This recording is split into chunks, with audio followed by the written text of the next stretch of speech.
College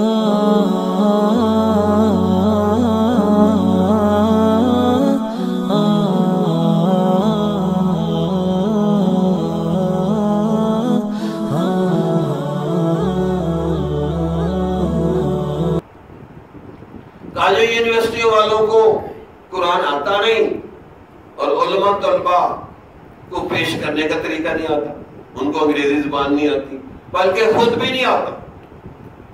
یعنی میں آج کل بہت غمزدہ ہوں کہ ہم نے تخصص میں 20 علماء رکھے ہوئے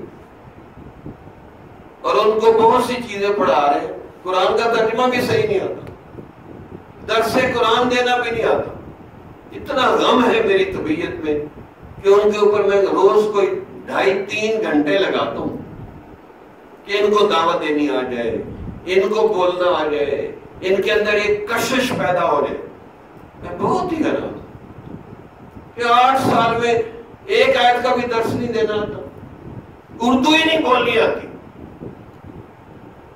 یعنی اردو ہی سیدھی نہیں ہے، گلابی اردو بول رہے ہیں، کوئی مذکر مؤنث کا نہیں پتہ چل رہا کدھر کو جا رہے ہیں، جیسے بچوں کو سکھاتے ہیں ایسے سکھا رہے ہیں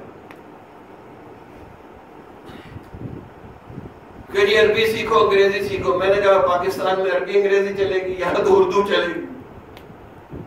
اردو تو تمہیں ایسی فصیح و بلیغ بولنی آنی چاہیے، کوئی واقعہ آئے، شعر آئے، ہے جی کچھ جوش جذبے سے بات کر سکے۔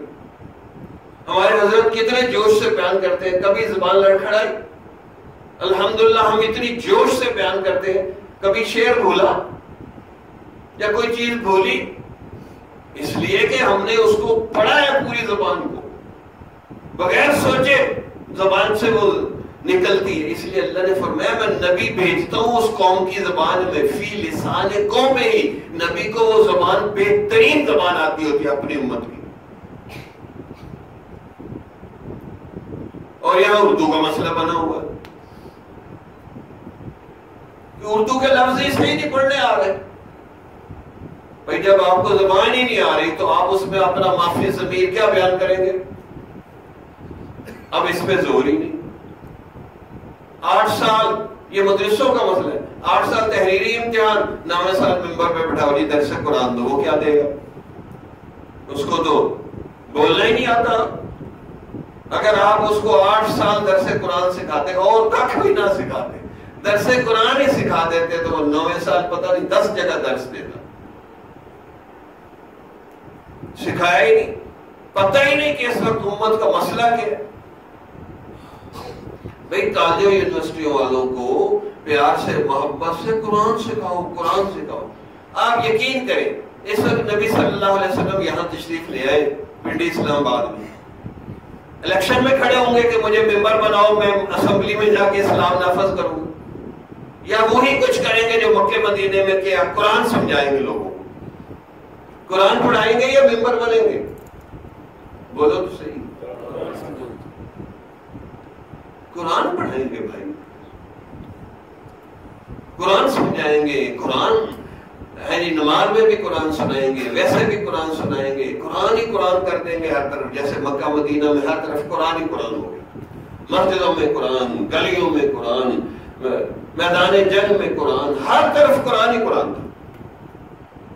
اب حضرت سید تعالیٰ شاہ بخاری فرماتے تھے قرآن ہے نہیں بازاروں سے بھی نکل گیا اور عدالتوں سے بھی نکل گیا، سکڑتے سکڑتے سکڑتے قرآن مسجد میں پناہ لے رہا، اور مسجد والے بھی درس قرآن نہیں دیتے، مسجد میں ہی اگر قرآن ہو تو پتہ نہیں کیا کیا کچھ ہو جائے۔ کتنے دوست ہمارے آئے ہیں، زور لگا لگا لگا کہ اب ان کا مزاج بنا ہے کہ وہ درس قرآن دیتے، یعنی کم از کم شیخ صاحب کتنا عرصہ ہو گیا میں ترغیب دے رہا ہوں، 15-20 سال سے، اب ان کا مزاج بنا ہے کہ وہ درس قرآن دے سکتے، حالانکہ سیکھ کے آنا چاہیے۔ میں ایک مدرسے میں گیا، بہت بڑا مدرسہ، باہر سے ایک مولانا بھاگے بھاگے آئے، 8 استاد بیٹھے موبائلوں پہ کر رہے تھے، باتیں کر رہے تھے، اس نے کہا جی فلاں مسجد مولانا نے درس دینا تو وہ نہیں آ سکے کسی وجہ سے، آپ میں سے کوئی آئے اور درس دے۔ 8 کے 8 استادوں نے کہا ہماری تیاری نہیں. مجھے اتنا غم ہوا، افسوس ہوا. بھائی 8 سال میں آپ کی تیاری نہیں، 2 سال سے 10 سال ہو گئے آپ پڑھا رہے ہیں، ایک آیت کا درس نہیں دے سکتے کہ الحمدللہ رب العالمین. یہ حال، یہ مدرسوں کا حال. اس گھر کو آگ لگ گئی گھر کے چراغ سے. کہ علماء کو تو اس وقت ایسا ہونا چاہیے کہ اور کچھ نہیں آتا، درس قرآن تو دے. والی عورتیں 1 سال کا کر کے درس قرآن دے، غیر مکلف جماعت اسلام. ٹھیک ہے جی، وہ جیسے کام کر رہے ہیں ہمیں پسند نہیں، لیکن کر تو رہے ہیں. آپ نے خالی جگہ چھوڑی تو انہوں نے قبضہ کر لی. تو یہ اتنی کمی پیدا ہو گئی مدرسوں میں کہ اب اس کا حل ڈھونڈنا اتنا مشکل ہو رہا ہے. بھئی آپ درس حدیث نہیں دے سکتے، کوئی اور درس نہیں دے سکتے، قرآن تو آپ کو آنا چاہیے نا. کیونکہ ایک تفسیر عربی انٹو عربی پڑھائی جاتی ہے ہمارے کورس میں، وفاق میں ہم نے بھی پڑھی. وہ صرف امتحان پاس کرنے کے لیے، اگر وہ کورس سے نکالے تو اس کو بھی ہم کبھی نہ پڑھیں. جمال الوجود بذكر الإله وتصفو الحياة